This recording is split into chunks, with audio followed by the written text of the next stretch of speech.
Study with Babelsa motivated by MS Chowdhury.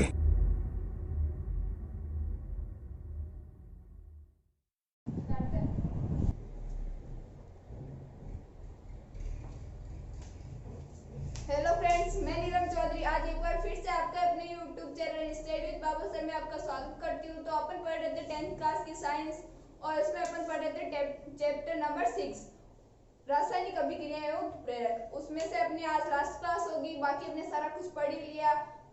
पिछली class में अपन ने पढ़ा था कि ऑक्सीकरण और अपचयन के आधार पर अभिक्रियाएं कितने प्रकार के होते हैं, तो अपन ने उनके 5 प्रकार देख लिए थे।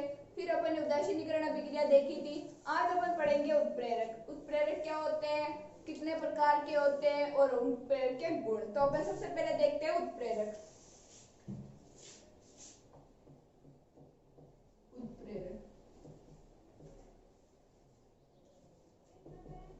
उत्प्रेरक की डेफिनेशन देखने से पहले अपन इसको एक चार्ट से समझते हैं। जैसे यहाँ लिख लिया अपन ने उत्प्रेरक। अब अपन देखते हैं कि उत्प्रेरक कितने प्रकार के होते हैं।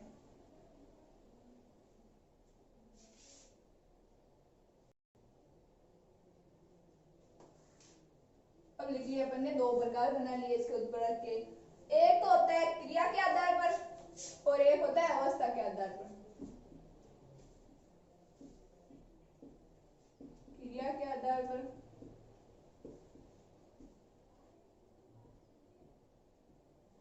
और एक होता है अवस्था के आधार पर।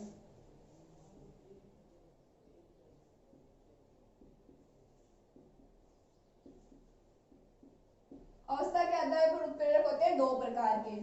तो 2 प्रकार अपन ने देख लिए, समांगी और विषमांगी। तो ये हो गया समांगी उत्प्रेरक, समांगी उत्प्रेरक, और ये हो गया विषमांगी उत्प्रेरक।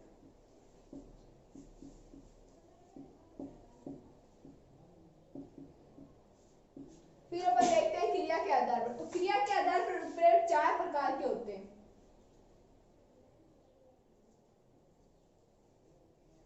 एक नंबर इसमें आता है धनात्मक उत्प्रेरक।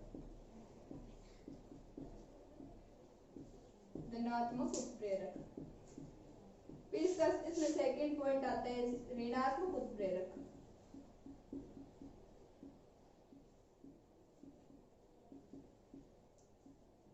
तीन नंबर पे आता है श्वेत उत्प्रेरक।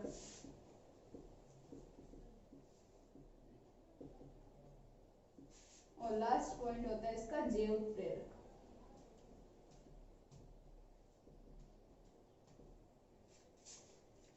तो हमने सबसे पहले देखा उत्प्रेरक। वह पदार्थ जो रासायनिक अभिक्रिया के वेग को बढ़ा देते हैं परंतु खुद अपरिवर्तित रहते हैं, उसे कहते हैं अपन उत्प्रेरक। उत्प्रेरक अपन ने देखा कि 2 प्रकार के होते हैं, अवस्था के आधार पर और क्रिया के आधार पर। अवस्था के आधार पर उत्प्रेरक 2 प्रकार के होते हैं, समांगी उत्प्रेरक और विषमांगी उत्प्रेरक। और क्रिया के आधार पर उत्प्रेरक 4 प्रकार के होते हैं, धनात्मक उत्प्रेरक, ऋणात्मक उत्प्रेरक, श्वेत उत्प्रेरक और जैव उत्प्रेरक। आप पहले इनको नोट डाउन कर लीजिए, फिर अपन देखते हैं इनको डिटेल में।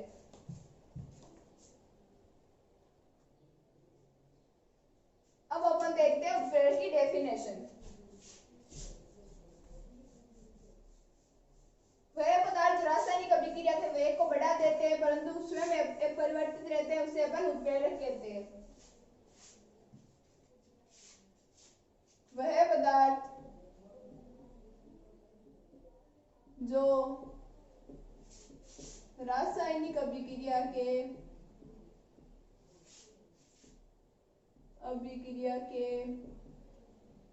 वेग को बढ़ा देते हैं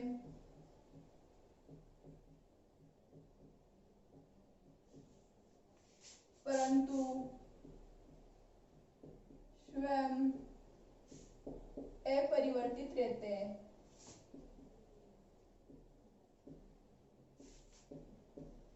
उसे उत्प्रेरक कहते हैं। उन्हें उत्प्रेरक कहते हैं। जैसे अपन उत्प्रेरक का एग्जांपल देखते हैं तो MnO2 मैग्नीज ऑक्साइड, निकल, ये अपन जैसे दो उत्प्रेरक हो गए। फिर अपन देखते हैं उत्प्रेरक का एग्जाम्पल रिएक्शन। तो ये हो गया वनस्पति तेल, और जब इसमें अपन हाइड्रोजन गैस प्रोवाइड करेंगे निकल उत्प्रेरक की उपस्थिति में, तो ये बन जाएगा वनस्पति घी, जिसको अपन डालडा घी भी बोलते हैं। जब वनस्पति तेल में अपन हाइड्रोजन गैस प्रोवाइड करते हैं निकल उत्प्रेरक की उपस्थिति में, तो वनस्पति घी बनता है। और अपन ने यही देखा था कि वे पदार्थ जो रासायनिक अभिक्रिया के वेग को बढ़ा देते हैं परंतु स्वयं में परिवर्तित रहते हैं, उन्हें उत्प्रेरक कहते हैं। तो इसमें अपन ने निकल उत्प्रेरक काम में लिया। जैसे ही वनस्पति तेल में अपन ने हाइड्रोजन गैस प्रोवाइड की निकल उत्प्रेरक की उपस्थिति में, तो यह विक्रिया तेजी से वनस्पति घी में संपन्न होती है। फिर अपन आगे देखते हैं अवस्था के आधार पर उत्प्रेरक। अपन ने देखे थे दो प्रकार के होते हैं। अवस्था के आधार पर उत्प्रेरक में से अपन फर्स्ट पॉइंट पढ़ते हैं समांगी उत्प्रेरक। अवस्था के आधार पर उत्प्रेरक, तो इसका फर्स्ट पॉइंट आता है समांगी उत्प्रेरक। समांगी उत्प्रेरक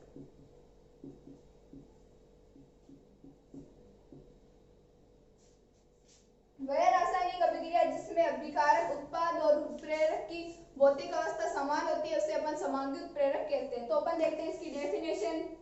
वह रासायनिक अभिक्रिया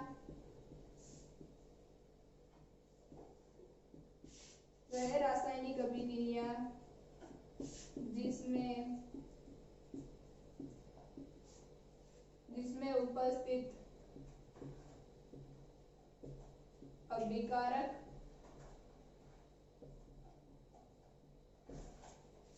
उत्पाद एवं उत्प्रेरक की भौतिक अवस्था समान होती है,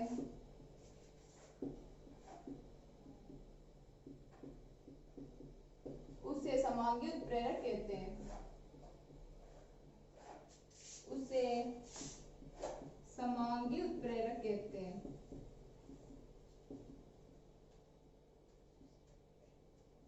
और इस क्रिया को समांगी उत्प्रेरण कहते हैं। इस क्रिया को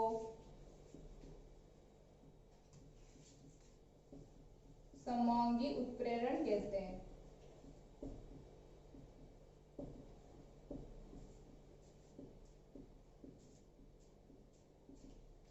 तो अपन ने उत्प्रेरक की डेफिनेशन देख ली, इसका एग्जांपल देख लिया। फिर अपन ने देखा है अवस्था के आधार पर उत्प्रेरक। तो अपन ने पहले चार्ट में देखा था कि अवस्था के आधार पर उत्प्रेरक दो प्रकार के होते हैं, समांगी उत्प्रेरक और विषमांगी उत्प्रेरक।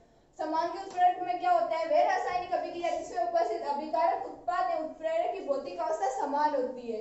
अगर अभिकारक गैस है तो उत्प्रेरक भी गैस होगा, उत्पाद भी गैस होगा। अगर सॉलिड है तो उत्प्रेरक भी सॉलिड होगा और उत्पाद भी सॉलिड होगा।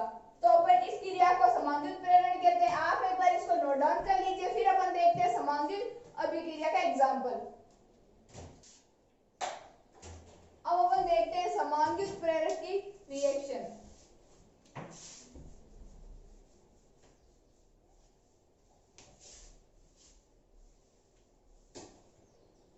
तो समांगी उत्प्रेरक जैसे इसमें अपन ने ले लिया SO2 गैस है, फिर अपन ने काम में लिया O2, ये भी गैस है। फिर अपन ने NO उत्प्रेरक, ये भी गैस है, और ये बन गया SO3, ये भी गैस। ये बन गया जब अपन ने सल्फर डाइऑक्साइड की क्रिया ऑक्सीजन के साथ करवाई NO उत्प्रेरक की उपस्थिति में, तो सल्फर डाइऑक्साइड गैस बनती है। तो इसमें अपन ने यही देखा था डेफिनेशन में कि वह अभिक्रिया जिसमें उपस्थित अभिकारक उत्पाद और उत्प्रेरक की भौतिक अवस्था समान होती है। और इसमें अपन ने देख लिया अभिकारक गैस है, उत्प्रेरक भी गैस है और उत्पाद भी गैस बन रहा है। तो इसमें तीनों की भौतिक अवस्था समान हो गई। तो यह समांगी उत्प्रेरक का एग्जांपल है। अब अपन देखते हैं विषमांगी उत्प्रेरक। इसका सेकंड पॉइंट आता है विषमांगी उत्प्रेरक।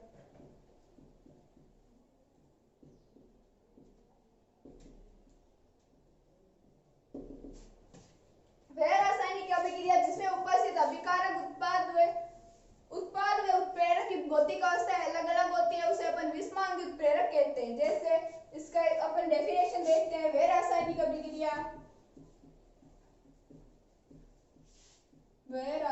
अभिक्रिया जिसमें उत्प्रेरक व अभिकारक की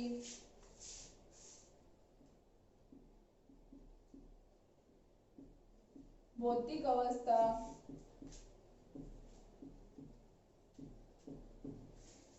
अलग अलग होती है,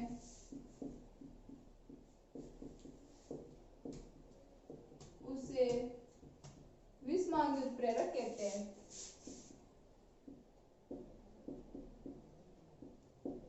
विषमांगी उत्प्रेरक कहते हैं और इस क्रिया को अपन बोलेंगे विषमांगी उत्प्रेरण। इस क्रिया को विषमांगी उत्प्रेरण, इस क्रिया को विषमांगी उत्प्रेरण कहते हैं। अब अपन देखते हैं विषमांगी अभिक्रिया का एग्जाम्पल। तो अपन इसकी डेफिनेशन देखिए। विषमांगी उत्प्रेरक वह रासायनिक अभिक्रिया जिसमें उत्प्रेरक व अभिकारक भौतिक अवस्था अलग अलग होती है, उसे विषमांगी उत्प्रेरक कहते हैं। जैसे अपन इसका एग्जाम्पल देखते हैं, वही जो अपन उत्प्रेरक का एग्जाम्पल देखा था, उत्प्रेरक की रिएक्शन देखी थी, वही इसमें हो जाएगी विषमांगी उत्प्रेरक में। तो अपन देखते हैं वनस्पति तेल लिक्विड होता है, फिर अपन ने इसमें H2 गैस हाइड्रोजन, तो हाइड्रोजन गैस है तो ये गैस हो गई। फिर अपन ने डाला था इसमें निकल उत्प्रेरक, तो निकल उत्प्रेरक होता है सॉलिड और इससे बन गया फिर वनस्पति घी, ये भी होता है सॉलिड। तो अपन ने देखा इसमें जो अभिकारक है वनस्पति तेल वो लिक्विड में, इस उत्प्रेरक जो सॉलिड में और उत्पाद भी सॉलिड में। तो इसमें उत्प्रेरक उत्पाद और अभिकारक की भौतिक अवस्थाएं अलग अलग हो गई, तो इसको बोलेंगे अपन विषमांगी उत्प्रेरक। आप पहले इसको एक बार नोट डाउन कर लीजिए, फिर अपन देखते हैं क्रिया के आधार पर उत्प्रेरक। अब अपन देखते हैं क्रिया के आधार पर उत्प्रेरक। पहले चार्ट में अपन ने देखा था कि क्रिया के आधार पर उत्प्रेरक 4 प्रकार के होते हैं। उनमें से सबसे पहले अपन पढ़ते हैं धनात्मक उत्प्रेरक। सबसे पहले अपन देखते हैं धनात्मक उत्प्रेरक।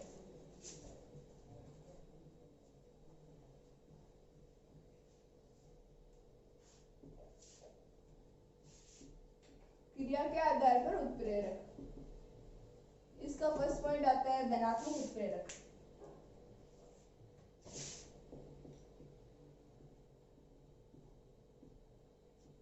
वह पदार्थ जो रासायनिक अभिक्रिया के वेग को बढ़ा देते हैं धनात्मक उत्प्रेरक कहलाते हैं।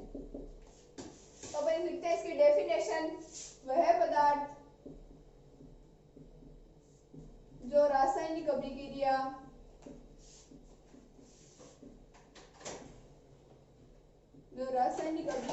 के वेग को बढ़ा देते हैं उसे धनात्मक उत्प्रेरक कहते हैं।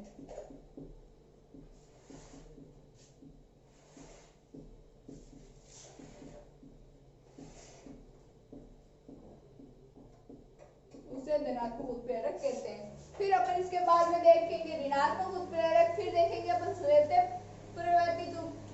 उत्प्रेरक, फिर अपन देखेंगे जैव उत्प्रेरक। तो अपन सबसे इसमें देखते हैं धनात्मक उत्प्रेरक की डेफिनेशन, वो एग्जांपल डेफिनेशन है अपन देख लिया कि धनात्मक उत्प्रेरक क्या होता है। फिर अपन इसका रिएक्शन देखते हैं, तो इसकी रिएक्शन जब वही अपन ने देखी थी पहले,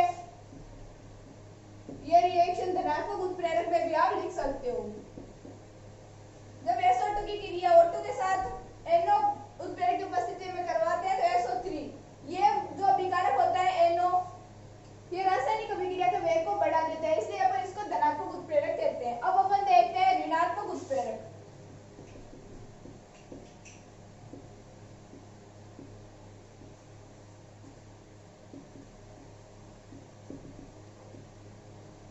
वह पदार्थ जो रासायनिक अभिक्रिया का वेग को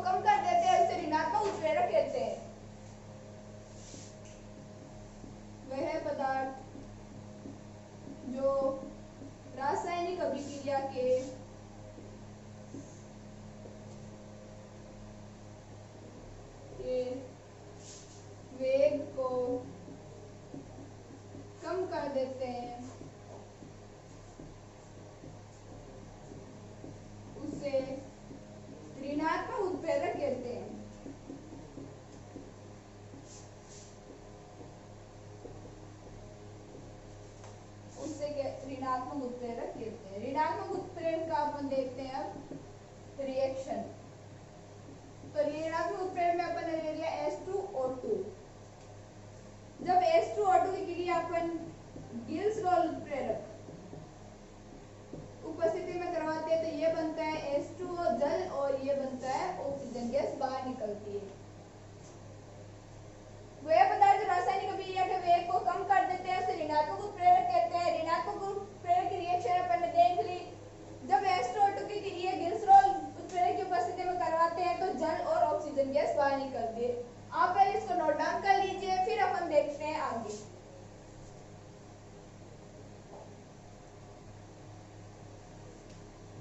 अब अपन देख लिया धनात्मक उत्प्रेरक और ऋणात्मक उत्प्रेरक। अब अपन देखेंगे श्वेत उत्प्रेरक, फिर अपन देखेंगे जैव उत्प्रेरक। तो इससे पहले अपन एक बार इनको फिर से देख लेते हैं। वे पदार्थ जो रासायनिक अभिक्रिया के वेग को बढ़ा देते हैं उसे धनात्मक उत्प्रेरक और वे पदार्थ जो रासायनिक अभिक्रिया के वेग को कम कर देते हैं उसे ऋणात्मक उत्प्रेरक कहते हैं। अब अपन ने ऋणात्मक उत्प्रेरक की रिएक्शन देख ली।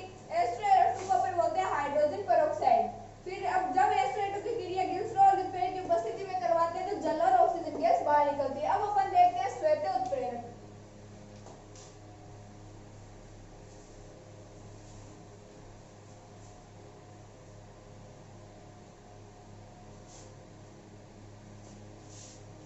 थर्ड पॉइंट आता है इसका श्वेत उत्प्रेरक। जब रासायनिक अभिक्रिया में बनने वाला उत्पाद उत्प्रेरक का कार्य करने लगे तो उसे अपन बोलते हैं श्वेत उत्प्रेरक। तो अपन अब देखते हैं इसकी डेफिनेशन। जब रासायनिक अभिक्रिया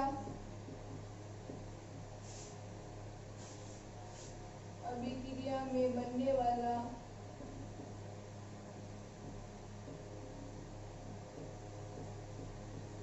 उत्पाद जब रासायनिक अभिक्रिया में बनने वाला उत्पाद उत्प्रेरक का कार्य करने लगे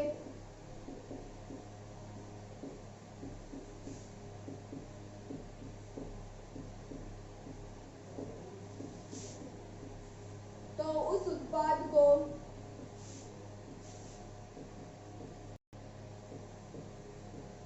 श्वेत उत्प्रेरक कहते हैं।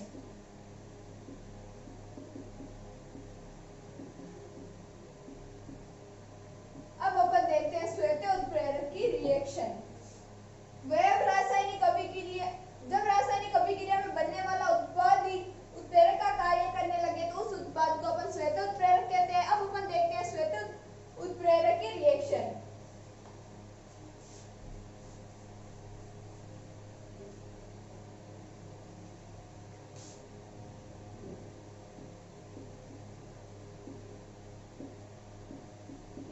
अपन हाइड्रोजन गैस के साथ करवाते हैं।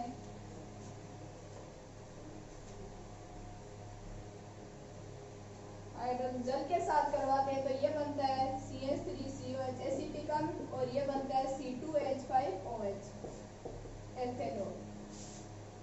जब अपन CH3COH C2H5 की क्रिया जल के साथ करवाते हैं तो एसिटिक अम्ल और एथेनॉल बनता है। इसमें जो ये एसिटिक अम्ल बनता है वह श्वेत उत्प्रेरक का कार्य करता है, क्योंकि इस अभिक्रिया में बनने वाला उत्पाद ये एसिटिक अम्ल है और एसिटिक अम्ल इसमें उत्प्रेरक का कार्य करता है तो अपन इसको बोलेंगे श्वेत उत्प्रेरक। अब अपन देखते हैं जैव उत्प्रेरक।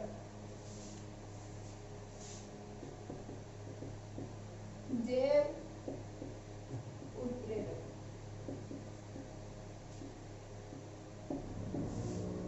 जीवों के शरीर में होने वाली रासायनिक अभिक्रिया को संपन्न करने वाले उत्प्रेरक को अपन बोलते हैं जैव उत्प्रेरक।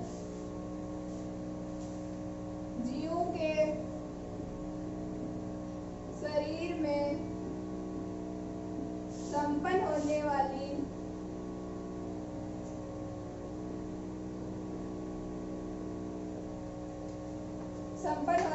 रासायनिक अभिक्रिया जीव के शरीर में होने वाली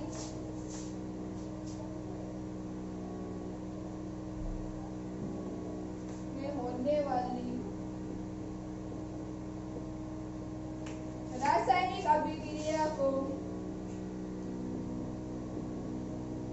संपन्न कराने वाले उत्प्रेरक जैव उत्प्रेरक कहलाते हैं। जैव उत्प्रेरक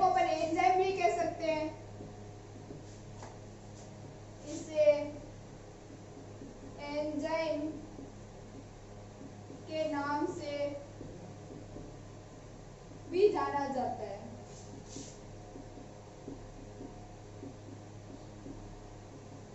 अब अपन देखते हैं इसके रिएक्शन। माल्टोज, जब माल्टोज की क्रिया अपन माल्टेज उत्प्रेरक की उपस्थिति में करवाते हैं तो ग्लूकोज का निर्माण होता है। यह क्रिया जैव उत्प्रेरक कहलाती है। तो अपन देखते हैं श्वेतीय उत्प्रेरक।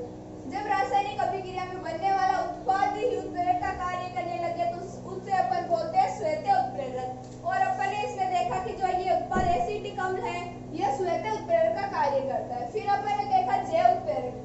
जीव के शरीर में होने वाली रासायनिक अभिक्रिया को संपन्न कराने वाले उत्प्रेरक को कहते हैं जैव उत्प्रेरक। इसे एंजाइम के नाम से भी जाना जाता है। और अपन ने जब इसकी रिएक्शन भी देखी, जब अपन माल्टेज की क्रिया माल्टेज उत्प्रेरक की उपस्थिति में करवाते हैं तो ग्लूकोज का निर्माण होता है। इसे अपन बोलते हैं जैव उत्प्रेरक। अब अपन देखते हैं आगे, पहले आप इसको नोट डाउन कर लीजिए।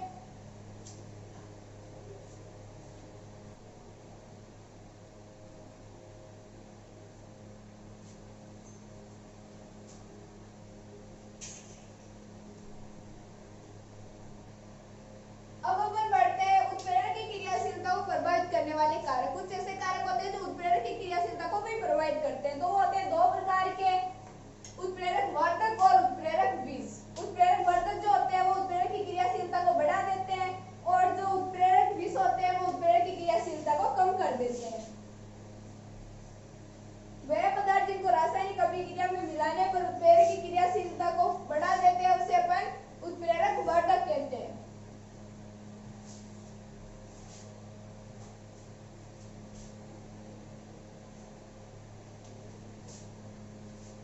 उत्प्रेरक की क्रियाशीलता को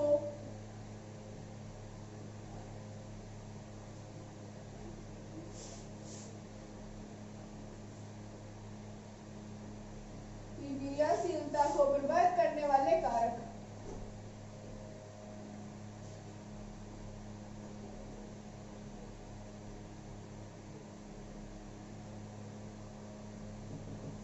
तो ये दो प्रकार के होते हैं, उत्प्रेरक वर्धक और उत्प्रेरक विष।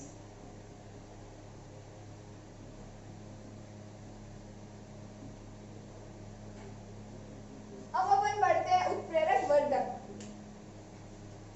तो उत्प्रेरक वर्धक क्या होते हैं?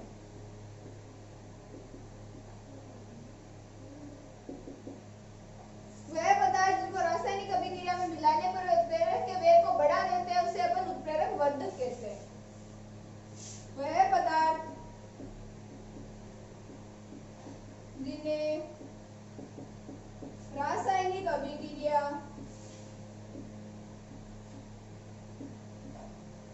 में मिलाने पर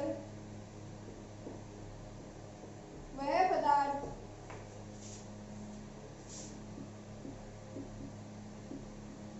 उत्प्रेरक की क्रियाशीलता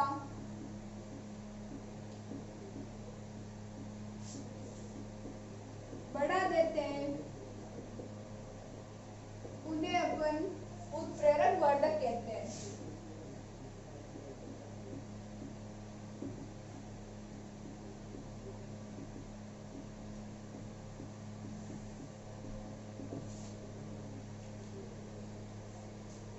ये उत्प्रेरक वर्धक है।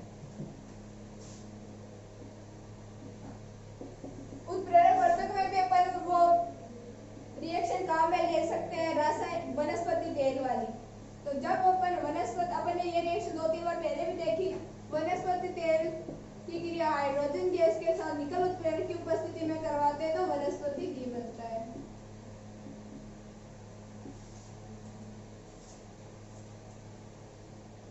वह पदार्थ जिन रासायनिक अभिक्रिया में मिलाने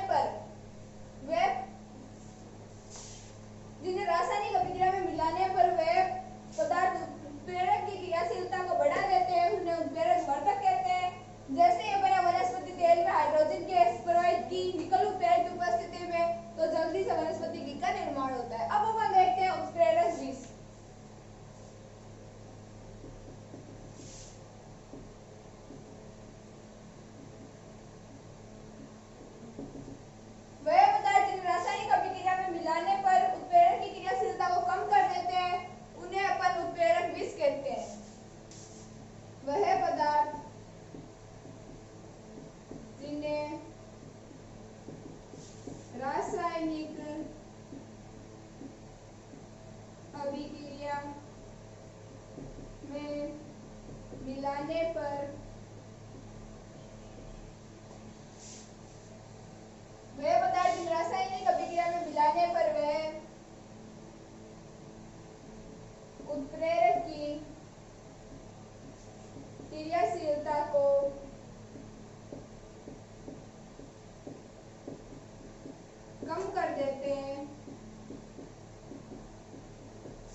में संपन्न होती है। अभिकारक से उत्पाद बन जाता है, उत्पाद से वापस अभिकारक में बन जाता है। तो उस उत्पाद